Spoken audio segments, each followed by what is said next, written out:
Good morning प्यारे बच्चों। अब आप इस विषय के वीडियोस एक साथ भी देख सकते हैं।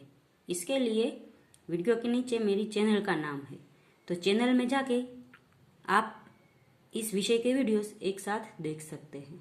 तो बच्चों, पिछले वीडियो में हम सीख रहे थे हिंदी कक्षा 8 द्वितीय सत्र का काव्य नंबर 3 मत बांटो इंसान को। आज है हम इस काव्य का अभ्यास सीखेंगे। अभ्यास में सबसे पहला प्रश्न है, प्रश्नों के उत्तर दीजिए। इसमें पहला प्रश्न है, इंसान को बांटने का क्या अर्थ है? तो इसका जवाब है, इंसान को बांटने का अर्थ है सभी मनुष्यों को समान दृष्टि से न देखना।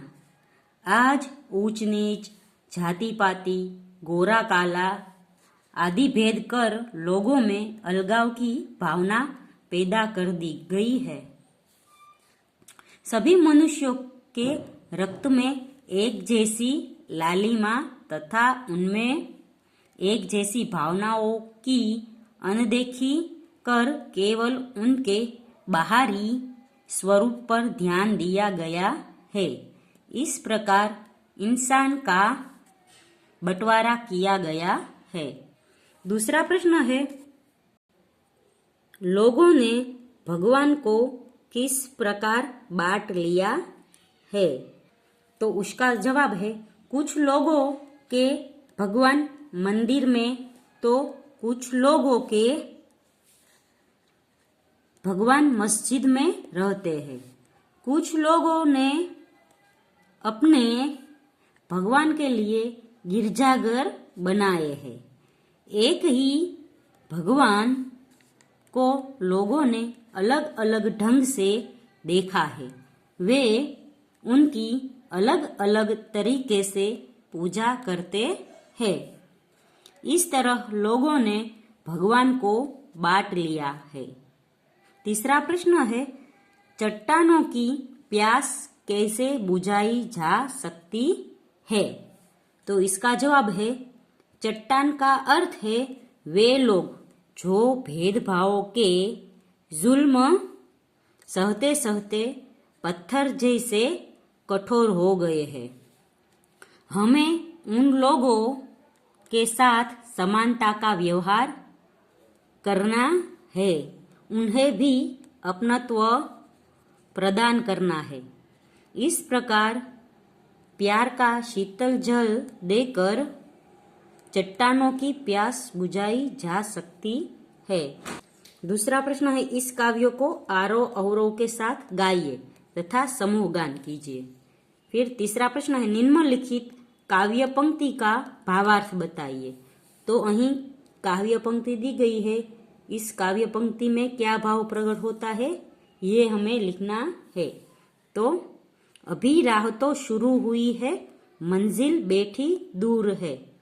उजियाला महलों में बंदी, हर दीपक मजबूर है।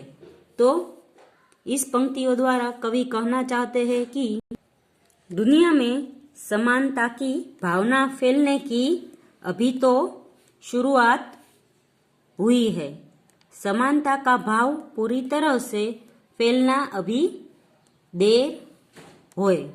इसके लिए अभी बहुत प्रयत्न करने पड़ेंगे। बिजली की रोशनी अभी केवल महलों के धनी लोगों के घरों में ही है। गरीबों के घरों में दीपक ही जल रहे हैं। आगे का प्रश्न है, प्रश्नों के उत्तर दीजिए। कविता के अनुसार अब तक किन चीजों का बंटवारा हो चुका है?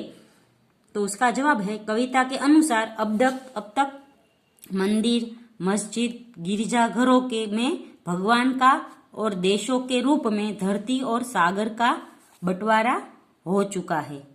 दूसरा प्रश्न है, किसकी मुस्कान को रौंद नहीं पाएगा? तो इसका जवाब है, सर्वत्र समानता का भाव फैलने पर लोगों में परस्पर अपनत्व की खुशी होगी। तब कोई किसी पर जुल्म कर उसकी मुस्कान को रौंद नहीं पाएगा, अर्थात नष्ट नहीं कर पाएगा। आगे का प्रश्न है तीसरा, हरी भरी धरती को कौन सी परिस्थितियां रेगिस्तान में बदल सकती है? इसका जवाब है वर्षा के लगातार अभाव और भूकंप के तेज झटके धरती की हरियाली नष्ट कर सकते हैं। प्रकृति के ये रौद्र रूप हरी भरी धरती को रेगिस्तान में बदल सकते हैं। चौथा प्रश्न है, उजाले को बंदी बनाने का क्या अर्थ है? तो इसका जवाब है उजाले को बंदी बनाने का अर्थ है उसे अपने अधिकार में रखना।